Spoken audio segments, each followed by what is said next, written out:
Chapter 9. Exploring Additional Wealth Vehicles and Opportunities. By now, you've built a solid foundation. You're earning consistently, saving with purpose, and you've started investing, maybe in the stock market, maybe in yourself. You've shifted from financial survival to intentional building. So what's next? This chapter is about expansion, how to multiply the momentum you've built by exploring additional wealth vehicles outside the bar. We'll focus on 3 major areas: real estate, entrepreneurship, self-investment. You don't have to master all 3. In fact, choosing one to focus on at a time is often the smartest move, but understanding your options gives you direction and, more importantly, gives you leverage. Real estate. Entry points and strategies for service industry professionals. Real estate might seem out of reach at first glance, but for many people in the service industry, it can be surprisingly accessible with the right approach. House hacking. Owning the place you live in can be one of the most powerful financial moves you make. Renting may feel easier, but rent money doesn't build equity. It disappears. Ownership, on the other hand, builds your net worth, boosts your credit, and can give you more control over your future. House hacking is one of the easiest ways to transition into owning real estate. House hacking means buying a property and renting out a portion of it, whether it's an extra room, a duplex unit, or a converted garage. You live in one part of the property and let the rent from the other units help cover most, if not all, of your mortgage. In the right situation, you could end up paying little to no rent, or even collecting some cash flow from the excess. You reduce your living expenses, gain ownership of a property, and improve your credit all in one move. Many service workers already have roommates. While finding the right roommate can be tricky, if you're in a long-term and stable roommate situation, house hacking might be the logical next step. You're already used to sharing a space. Why not have it pay you? FHA loans, which allow for lower down payments, can make this especially doable for first-time buyers. Keep in mind that FHA loans apply to residential property, which is up to 4 units. That means you can use a residential loan to buy a duplex, triplex, or quadplex. You can also use the future rent you'll collect on the extra units as income to qualify for the loan, so you may qualify for more than you think you can. It's a powerful way to reduce your living expenses while building equity and gaining landlord experience. Network with experienced real estate investors and agents in order to learn more. In the meantime, prepare yourself for ownership by building your credit and continuing to save. You never know when opportunity might present itself. Wholesaling. If you don't have the money or credit to buy property yet, wholesaling can be an entry point. It involves finding abandoned or distressed properties, contacting the owner, negotiating a selling price with them, and then selling that agreement to another investor for a finder's fee.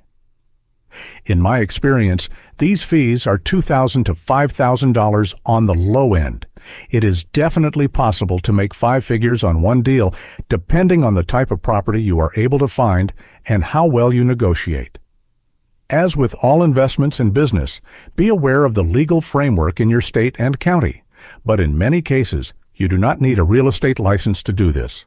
A lot of investors have the money and desire to buy that house in your neighborhood with the overgrown lawn and the brightly colored notices on the door. What they often don't have is the time to drive around looking for the right property, track down the owner, assess repair costs, and negotiate a cash offer. That's where you, the wholesaler, come in. You don't need money to do any of those things. You just need time and a car. If you're familiar with your area or simply curious about real estate, driving for dollars could be a smart use of your spare time. This means taking 30 minutes to an hour or so to drive around a neighborhood you know and look for distressed or abandoned properties. Look for overgrown yards, disrepair on the home, uncollected mail, and newspapers, etc. When you see a good candidate home, record the address and try to look up the owner. You can input the address on your local county appraisal district online to discover the listed owner of the property. Many times, you will find a relative of the owner before you find them directly. Once you find them, you negotiate a cash buying price based on comps and estimated repair costs. If they agree, you get them to sign a purchase agreement with you, including an option for you to terminate, and you sell this signed contract to an investor for slightly more than the price you agreed upon with the seller. This difference in price is your finder's fee, and it can be thousands of dollars, which goes straight to you at closing. All it cost you was time and due diligence. To learn more about how this process works, try looking it up on biggerpockets.com. Not only is this website a great place to learn about real estate, it is also a great place to network with other real estate investors and professionals. Entrepreneurship. Turn skills into systems. You've already been using your talents to earn income outside of work. Now it's time to take that income vehicle more seriously. Whether it's mobile bartending, catering, photography, tutoring, or something else entirely, take the right steps to make your hustle legitimate and scalable. Make it official. Register a DBA, doing business as, or LLC, limited liability company, depending on your goals and legal needs. Get an EIN from the IRS, free and easy online. Open a separate business bank account. Keep clear records of income and expenses. Understand sales tax, income tax, and local business laws. When you treat your hustle like a real business, you protect yourself legally and open up access to grants, loans, and tax write-offs. If this is unfamiliar territory, check out your local Small Business Administration SBA office or website.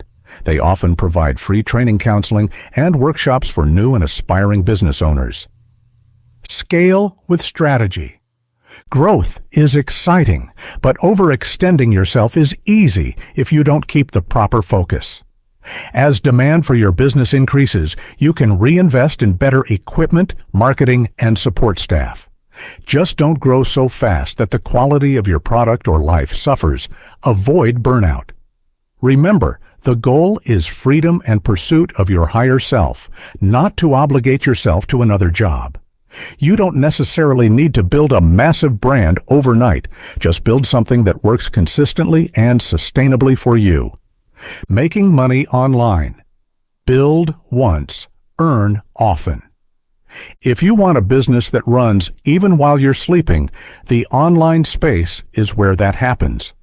Thanks to technology, you can build income streams that don't rely on trading your time for money. These opportunities aren't just for techies or influencers. Many are low-cost and beginner-friendly, especially for service workers who already have creativity, hustle, and presentation skills. Here are a few online business models worth considering. Sell merch or branded products. If you have a personal brand, a side hustle, or even just a creative idea, you can design and sell your own merchandise. You don't need inventory or a warehouse. Print-on-demand platforms like Printful, Teespring, or Redbubble let you create shirts, hats, mugs, and more. They handle printing and shipping. You just handle the branding and marketing. Use social media or word of mouth to promote your merch to friends, coworkers, guests, and your online audience. Dropshipping. Dropshipping is a popular e-commerce model where you sell physical products without holding inventory. When someone buys from your store, the supplier ships it directly to them. You focus on creating a simple online store, Shopify or Etsy. Marketing the product, customer communication. Start by researching profitable niches, fitness gear, bar tools, home goods. Test a few items and scale up based on what sells. It's not instant money, but it's a learnable skill that can turn into a passive income stream over time. Sell digital products. Digital products are great because they cost nothing to ship and can be sold over and over. If you've created cocktail recipes, bartending guides, meal prep plans, or training templates, consider turning them into ebooks, checklists, or how-to guides, printable planners, digital course materials. You can sell them on Gumroad, Payhip, or your own website. Once it's uploaded, you can earn money 24/7, even while you're at work or asleep. Monetize your knowledge or personality. You don't need a massive following to make money online. You just need a niche and some consistency. Start a YouTube channel or TikTok around something you know: cocktail recipes, side hustle tips, art, nature, cooking, fitness. Offer a paid class or coaching session via Zoom. Turn your experience into a mini course and host it on Teachable or Kajabi. Even 500 to 1,000 loyal followers can lead to serious income if you're providing real value. Self-investment, the asset that pays forever. Before you buy property or launch a business, remember this: you are the first and most important investment. Your health, family, intellect, and talents are your most valuable assets. The more you invest in them, the more valuable you become. Master your natural talents. Even if you're already good at something, don't assume you've reached the ceiling. If you're a natural at something, imagine how far you could go with formal training, certifications, or deeper study. When you combine talent plus education, you unlock elite-level skill, confidence, and marketability. Don't underestimate the value of investing in education that enhances your natural abilities. It may be worth it to pay for that course or that mentorship. Learn without breaking the bank. Don't be afraid to pay for education. I've often heard very successful people say that they've paid thousands of dollars to have an experienced person teach them personally. Even I myself have bought lunches and even paid people outright just for their time and the opportunity to draw from their knowledge. That being said, I've probably gotten thousands of dollars worth of mentorship and guidance for free by simply being proactive. Successful people charge hundreds or thousands of dollars for coaching and courses because they know the value of the knowledge they possess and they know the value of their time. However, I have experienced time and time again that when you take the time to educate yourself and take the initiative to do steps 1, 2, and 3 on your own, successful people tend to not only be willing, but excited to help and guide you with step 4, oftentimes for little to no cost. Continue to educate yourself and don't be afraid to apply what you learn. In this way, you prepare yourself to properly capitalize on those chance encounters with mentor figures. And fortunately for you, hopefully, work in a mentor-rich environment. Even on your own, education doesn't have to be expensive. Books allow you to draw from the greatest minds in human history. In that way, you already have some of the greatest mentors at your disposal. Many classic financial, business, and personal development audiobooks are available free on YouTube or Spotify. Start with The Richest Man in Babylon. Think and Grow Rich. Your Money or Your Life. The Millionaire Next Door. Also check out podcasts, online articles, free courses, and YouTube channels like Earn Your Leisure, Minority Mindset, Bigger Pockets, and Graham Stephan. If you can't afford to pay for a class or mentorship, start with what's free and use that to grow until you can afford to invest more. Surround yourself with growth. Finally, self-investment includes your environment. Who are you learning from? Who challenges and inspires you? Who holds you accountable? Build a circle that pushes you to grow, not one that keeps you stuck. Mentors, meetups, mastermind groups, or even positive social media content can shift your thinking and keep you on track. Final reflection: expand without overstretching. This chapter isn't about chasing everything. It's about identifying the right next step for you and following it with intention. Whether it's buying your first property, registering your first business, submitting to a mentor, or committing to your own personal growth, start now. But start seriously.